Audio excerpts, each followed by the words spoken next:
Oh, welcome back. On this episode, the first of season 2, we're going to talk about the why of our business goals for 2023. We've got a book to review. It's Neons and Neutrals, and the Chicken of Wisdom. We'll share a pearl. Absolutely.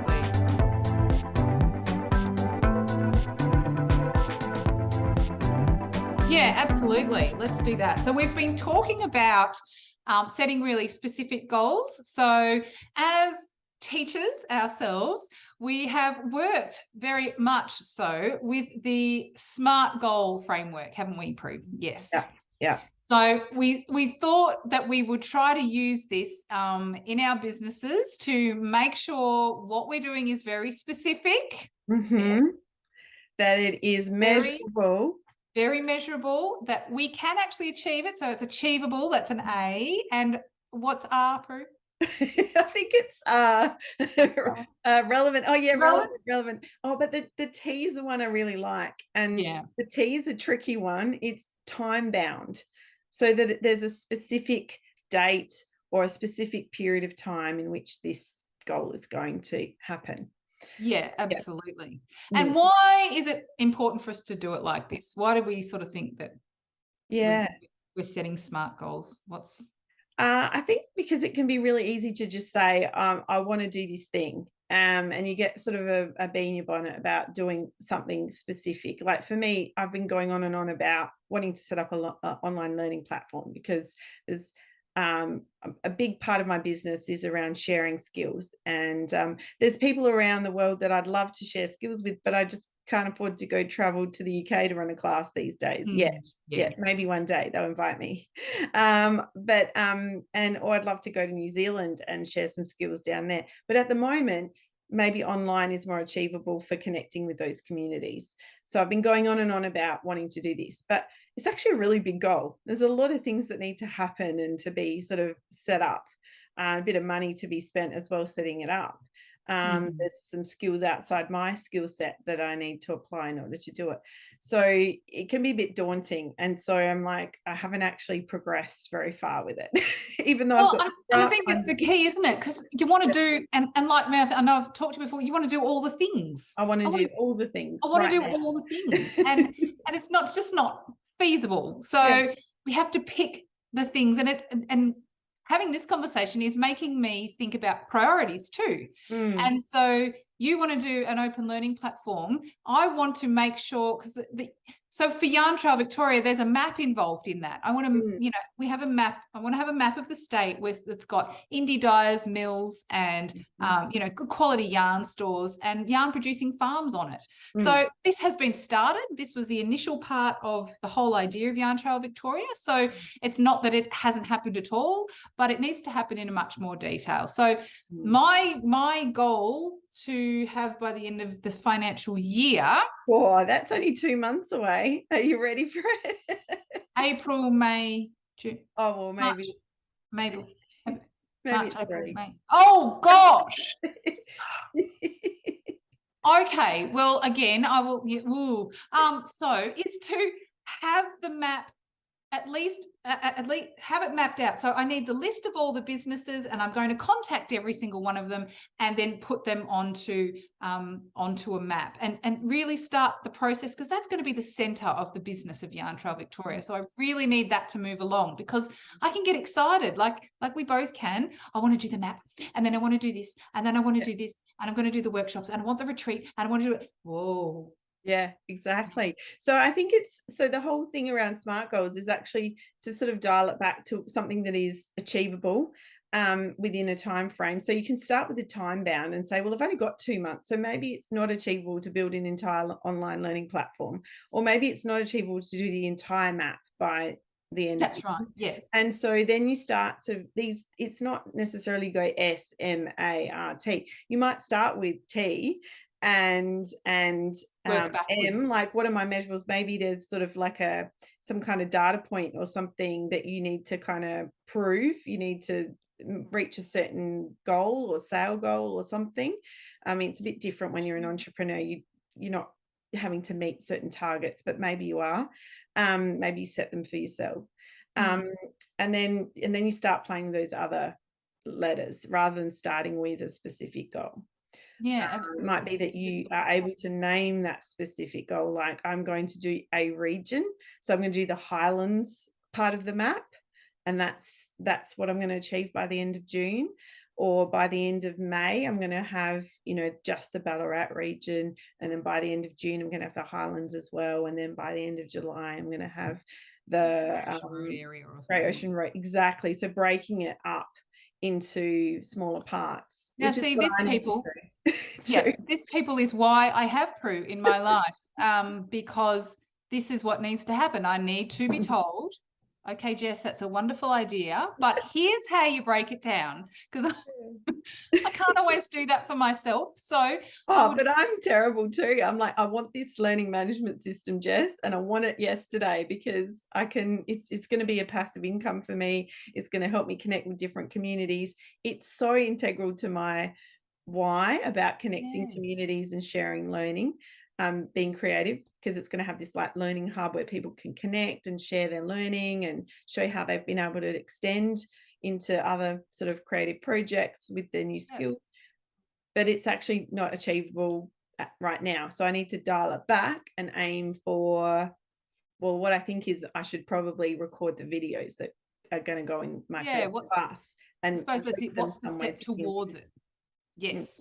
Yes. Yeah. And you're right, because the map, because Victoria has some very clearly distinct tourist regions. So absolutely, you're right. I could pick one region to do per month, and I might get 2 regions done by the middle of the year, because that's what I could do it all. I could, if that was the only thing I was doing.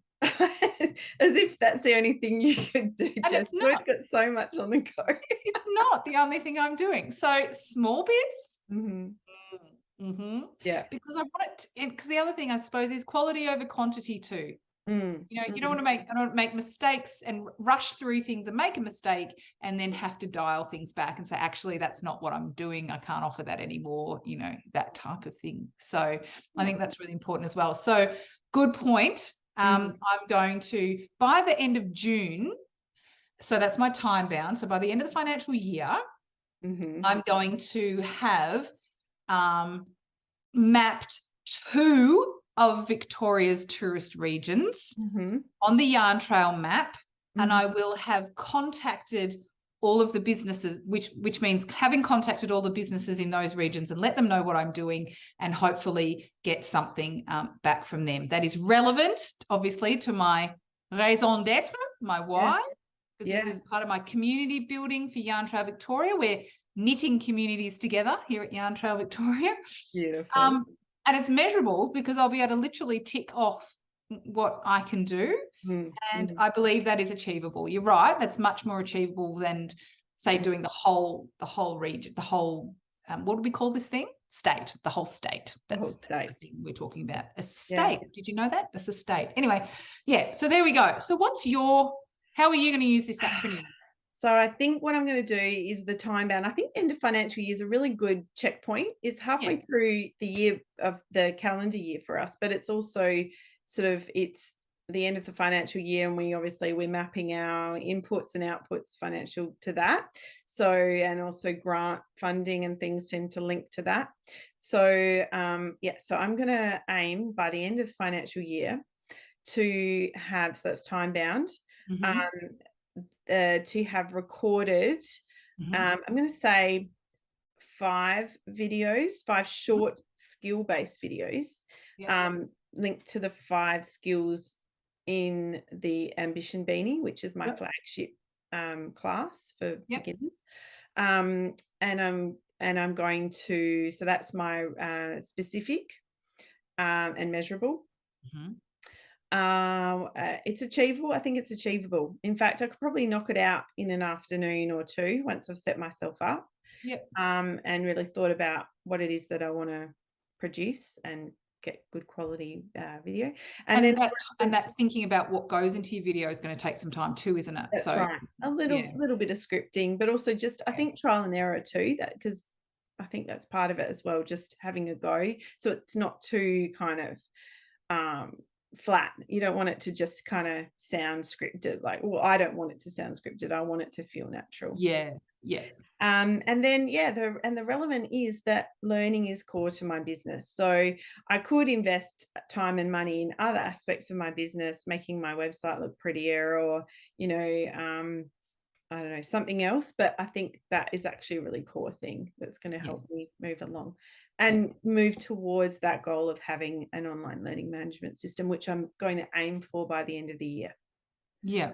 Yeah. Yeah. And it sounds fabulous. What a great way to build a community, and, you know, it would be really lovely. Yeah. I think it's going to be good, and I think it will extend value for people who already come to my face-to-face classes, but it also means I'm accessible to other people that I at the moment can't come to my class, or I can't go to them. So Yeah, good. absolutely. It's certainly a massive value add. That's Mm. cool. Look, okay, so we're going to report back about these goals, aren't we? End of June. Yep. June, Sorry, and we're going to check. see how this process has gone for us. Yeah. And, you know, I think it's really good. I really appreciate the conversation, as I always do, but just having somebody else to, to say, okay, Jess, what about this? What about, you know, let's pull it back stuff. So everybody out there, go get yourself a buddy. Yeah, exactly. Someone to talk it through with you. I think it's really, really helpful. And someone who knows a little bit about what's on your plate as well, because I know what's on your plate, Jess. And I know that, if you had nothing else on, you could easily put together do it in a month. But you have many things on your plate right now. So yes. Yeah. So we'll do the best we can. But what I'd love to hear in the comments is the different goals that people are setting. Or how are you maybe struggling to break down that goal? And we can maybe give you some advice on how to break it down. Yeah, it can be a bit difficult to break things down, because, like, you know, if you're excited about something and you want to do it all, but it has taken you to say to me, maybe just a region or two. Oh yeah, that would be much better. And it seems like a very, very obvious thing, but sometimes you just need that outside voice and those outside eyes to go, hang on, just maybe try that. And you take it on and go, yep, you're right. Perfect. That's it. Great. Now, what is our book for this evening? I've got Neons and Neutrals, the very hotly anticipated book, curated by Aimée Gille. I did get to meet her when I was in New York. Very briefly. She had places to be, but we did get a selfie together. But yeah, this book is beautiful. And in fact, the thing I love most about this book is the foreword by Aimée, because she talks about the process and kind of gives permission to knitters, to talk about it, to not just she gives permission to knitters to delve right in and play with different yarn choices, and sees that actually as an important part of the whole process, that it's not about trying to find, you're not driven by finding the perfect yarn or the yarn named in the pattern. In fact, the patterns don't even list the yarn on the pattern itself. If you want to know what the different samples, the yarn used in the different samples, you need to go to the back of the book, and that's where they're named. So it's a very deliberate act of saying it's actually not important, but if you really want to know, go to the back. But on the pattern itself, it just has the amounts and the fiber content and things like that. So it's I like that. That's really good, because you do get there is. Oh, can you see? So that's her writing a letter to knitters. There we go. But it's really beautiful, because it's saying, look, you know, play and break free and play with color and have a go.